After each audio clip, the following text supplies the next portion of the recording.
स्वागत है फ्रेंड्स आपके अपने यूट्यूब चैनल आरटी एजुकेशन में।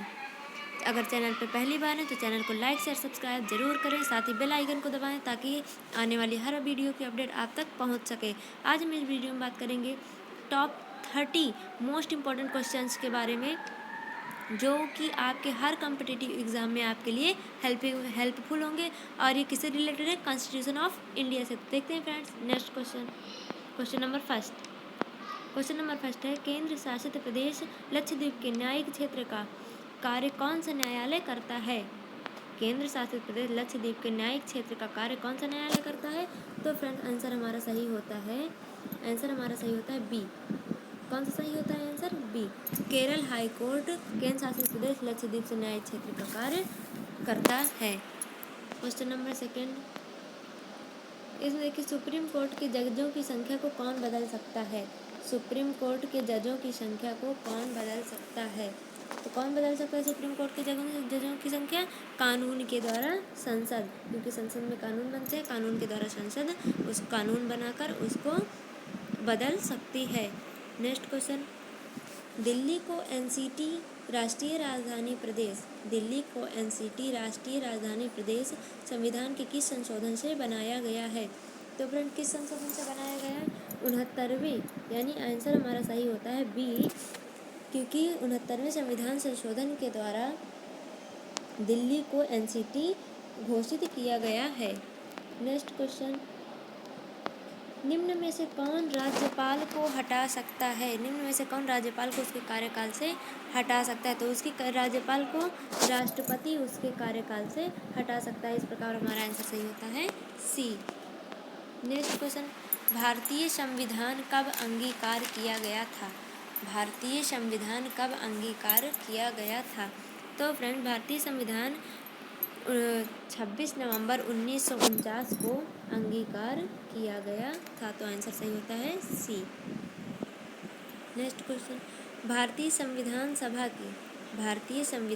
की प्रारूप समिति के अध्यक्ष कौन थे? प्रारूप समिति के अध्यक्ष थे डॉक्टर बी.आर. अम्बेडकर। इन्हीं को संविधान का निर्माणकर्ता भी माना जाता है। तो आंसर सही होता है बी। नेक्स्ट क्वेश्चन, भारत की संविधान सभा का संवैधानिक सलाहकार कौन था? भारत की संविधान सभा का संवैधानिक सलाहकार था सर बी.एन. राव। इसको क्वेश्चन ये भी बन सकता है कि डॉक्टर बी.आर. अम्बेडकर का संविधान निर्माण में संवैधानिक सलाहकार कौन था? तो सर बी.एन. राव। तो आंसर सही होता है सी। नेक्स्ट क्वेश्चन, संविधान के अनुच्छेद 1 में भारत को क्या कहा गया है? संविधान के अनुच्छेद 1 में भारत को कहा गया है राज्यों का संघ। तो आंसर सही होता है डी। नेक्स्ट क्वेश्चन है, विश्व का सबसे बड़ा लिखित एवं सर्वाधिक व्यापक संविधान किस देश का है? तो सबसे व्यापक संविधान किस देश का है? इंडिया, यानी हमारे भारत का आंसर सही होता है सी, क्योंकि सबसे ज़्यादा, क्योंकि इसने कई सारे देशों के संविधान से कुछ ना कुछ लिया है, जिससे ये सबसे लिखित एवं बड़ा संविधान, व्यापक संविधान माना जाता है। नेक्स्ट क्वेश्चन, लिखित संविधान की अवधारणा सबसे पहले किस देश ने पेश किया था? तो लिखित संविधान की अवधारणा सबसे पहले फ्रांस ने प्रस्तुत किया था। नेक्स्ट क्वेश्चन, भारतीय संविधान में शामिल नीति निर्देशक सिद्धांत किसके संविधान से लिया गया है? भारतीय संविधान में शामिल नीति निर्देशक सिद्धांत किसके संविधान से लिया गया है? तो ये लिया गया है आयरलैंड के संविधान से। तो आंसर सही होता है डी, क्योंकि और ये किस संविधान के भाग 4 में उल्लिखित है, यानी भाग 4 में इसको रखा गया है। और ये अनुच्छेद 36 से 51 तक उल्लिखित हैं। और हाँ फ्रेंड, इसमें मोस्ट इम्पॉर्टेंट बात यह है कि इसको न्यायालय द्वारा लागू नहीं किया जा सकता है। न्यायालय द्वारा क्वेश्चन बनता है कि न्यायालय द्वारा किस सिद्धांत को नहीं लागू किया जा सकता है, कि नीति निर्देशक सिद्धांतों को नहीं लागू किया जा सकता, क्योंकि इसे संवैधानिक शक्ति प्राप्त नहीं है। नेक्स्ट क्वेश्चन, स्वतंत्र भारत के प्रथम कानून मंत्री कौन थे? स्वतंत्र भारत के प्रथम कानून मंत्री कौन थे? अब देखिए फ्रेंड, किसके प्रथम कानून मंत्री थे? Doctor BR Ambedkar. जवाहरलाल नेहरू क्या थे? प्रधानमंत्री थे, प्रथम प्रधानमंत्री थे। अब वल्लभ भाई पटेल क्या थे? प्रथम गृह मंत्री थे। प्रथम क्या थे? गृह मंत्री थे। मौलाना अबुल कलाम आज़ाद, इसमें लिखा ही है कि ये प्रथम शिक्षा मंत्री थे। और डॉक्टर BR अम्बेडकर क्या है? स्वतंत्र भारत के प्रथम कानून मंत्री थे। नेक्स्ट क्वेश्चन है, गीत जन गण मन को भारत के राष्ट्रगान के रूप में किस वर्ष स्वीकार किया गया था? किस वर्ष स्वीकार किया गया है? तो इसको वर्ष में स्वीकार किया गया, किस सन में स्वीकार किया? तो ये 1950 में स्वीकार। और डेट क्या है इसकी? 24 जनवरी 1950 को इसको भारत के राष्ट्रगान के रूप में स्वीकार किया गया था। और ये पहली बार कब और कहाँ गाया गया था? तो ये 27 दिसंबर को कांग्रेस के कलकत्ता अधिवेशन में पहली बार गाया गया था। और इसको गाने में कितने सेकंड का टाइम लगता है? 52 सेकंड का टाइम। राष्ट्रगान को गाने में 52 सेकंड का समय लगता है। और ये कांग्रेस के कलकत्ता अधिवेशन में पहली बार 27 दिसंबर 1911 को गाया गया था, पहली बार। नेक्स्ट क्वेश्चन, निम्न में से किस अधिकार को डॉक्टर भीमराव अंबेडकर ने संविधान का हृदय और आत्मा कहा है?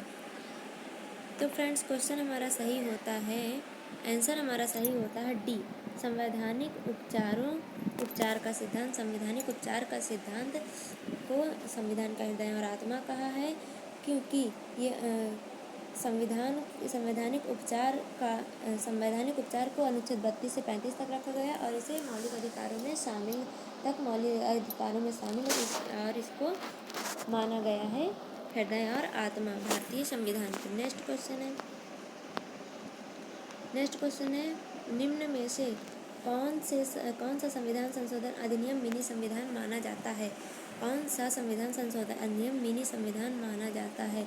तो क्या माना जाता है मिनी संविधान के समान? 42वें संविधान संशोधन को अधिनियम 1976 को मिनी संविधान माना जाता है, क्योंकि इसमें प्रस्तावना के साथ साथ कई सारे संशोधन किए गए थे तथा प्रस्तावना में समाजवादी, धर्मनिरपेक्ष, एकता और अखंडता जैसे शब्द जोड़े गए थे तथा मूल कर्तव्यों को इसी संविधान संशोधन में जोड़ा गया तथा और भी बहुत सारी चीज़ें इस संविधान संशोधन में जो ऐड की गई हैं। तो फ्रेंड्स, 42वें संविधान संशोधन को मिनी संविधान माना जाता है। फ्रेंड्स, ये आपके हर कॉम्पिटिटिव एग्जाम के लिए इम्पोर्टेंट क्वेश्चंस हैं। नेक्स्ट क्वेश्चन है, निम्न में से कौन सा मौलिक अधिकार नहीं है? समानता का अधिकार, संपत्ति का अधिकार, शोषण के विरुद्ध अधिकार, धार्मिक स्वतंत्रता का अधिकार। तो फ्रेंड्स, इसमें आंसर हमारा सही होता है बी, क्योंकि संपत्ति के अधिकार को ये पहले मौलिक अधिकार था लेकिन इसको हटा दिया गया है 44वें संविधान संशोधन 1978 के तहत संपत्ति के अधिकार को हटा दिया गया है और इसको संविधान के 300A से लिया गया है। किससे लिया गया है? 300A से, यानी 300 का से लिया गया है और इसको अब कानूनी अधिकार के तहत रखा गया है 44वें संविधान संशोधन 1978 के तहत। नेक्स्ट क्वेश्चन, हमारे संविधान में न्यायिक पुनरावलोकन की अवधारणा सबसे पहले किस देश के संविधान में से ली गई थी? हमारे संविधान में न्यायिक पुनरावलोकन की अवधारणा किस देश के संविधान से ली गई थी?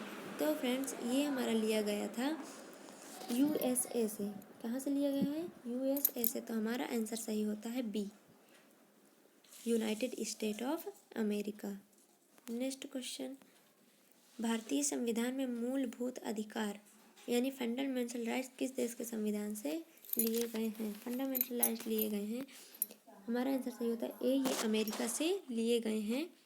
हमारा आंसर सही होता है ए, क्योंकि मूल अधिकारों को संविधान के भाग 3 में रखा गया है और इसके 44वें संविधान संशोधन के संपत्ति के अधिकार को हटा दिया गया। तो ये पहले 7 थे, अब कितने हो गए? 6।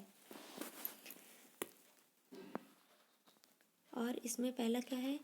इसमें 6 मूल अधिकार आपको बता दे रहे हैं। समानता का अधिकार, स्वतंत्रता का अधिकार, शोषण के विरुद्ध अधिकार, धार्मिक स्वतंत्रता का अधिकार, संस्कृति तथा शिक्षा का अधिकार, संवैधानिक उपचारों का अधिकार। अनुच्छेद 14 से 18 तक समानता का अधिकार वर्णित है।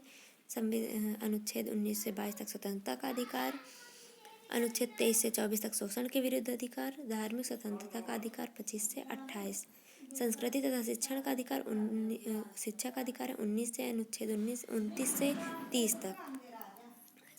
6 नंबर है संवैधानिक उपचारों का अधिकार, यह अनुच्छेद 32 में वर्णित है। तो अब नेक्स्ट क्वेश्चन पे देखेंगे। चतुर्थ स्तंभ का प्रयोग निम्न में से किसे इंगित करने के लिए किया जाता है? तो इसमें क्या किया जाता है? हमारा आंसर सही होता है डी, प्रेस तथा समाचार पत्र। प्रेस तथा समाचार पत्र को इसलिए माना जाता है क्योंकि ये सबसे पहले ये प्रेस और समाचार पत्र के माध्यम से सारी न्यूज़ जनता तक पहुंचाई जाती है। नेक्स्ट क्वेश्चन, भारतीय संविधान के किस अनुच्छेद में राज्य को ग्राम पंचायत के संगठन का निर्देश दिया गया है? तो अनुच्छेद 40 के अनुसार आंसर सही होता है बी। अनुच्छेद 40 के अनुसार ग्राम पंचायत को संगठन का राज्य को ग्राम पंचायत संगठन का निर्देश दिया गया है। क्योंकि ग्राम पंचायत चुनाव को कराने का निर्णय किसके द्वारा लिया जाता है? क्वेश्चन बनता है राज्य सरकार के द्वारा। ग्राम पंचायत की सदस्यता पाने के लिए न्यूनतम आयु कितनी होनी चाहिए? 21 वर्ष। कितनी होनी चाहिए? 21 वर्ष। नेक्स्ट क्वेश्चन देखिए, भारत के राष्ट्रपति के निर्वाचन के लिए न्यूनतम निर्धारित आयु कितनी होनी चाहिए? तो इसकी निर्धारित आयु कितनी होनी चाहिए फ्रेंड्स? 35 वर्ष। कितनी होनी चाहिए? 35 वर्ष। राष्ट्रपति के चुनाव का निर्णय कौन करता है? सर्वोच्च न्यायालय करता है। कौन करता है? सर्वोच्च न्यायालय करता है। स्वतंत्र भारत के प्रथम राष्ट्रपति कौन थे? डॉक्टर राजेंद्र प्रसाद, जो लगातार 2 बार राष्ट्रपति निर्वाचित होने वाले एकमात्र राष्ट्रपति थे। और प्रथम महिला राष्ट्रपति कौन थी? प्रतिभा देवी सिंह पाटिल। प्रतिभा देवी सिंह पाटिल। प्रतिभा देवी सिंह पाटिल क्या थी? प्रथम महिला राष्ट्रपति थी। नेक्स्ट क्वेश्चन, राष्ट्रपति को पद की शपथ कौन दिलाता है? राष्ट्रपति को पद की शपथ कौन दिलाता है? कौन दिलाता है? भारत के मुख्य न्यायाधीश। आंसर सही होता है डी। भारत के मुख्य न्यायाधीश राष्ट्रपति को पद की शपथ दिलाता है और इनकी अनुपस्थिति में उच्चतम न्यायालय के वरिष्ठ न्यायाधीश, उच्चतम न्यायालय के वरिष्ठ न्यायाधीश क्या करते हैं? शपथ दिला सकते हैं राष्ट्रपति को। नेक्स्ट क्वेश्चन, राज्यसभा में राष्ट्रपति द्वारा कितने सदस्य मनोनीत किए जाते हैं?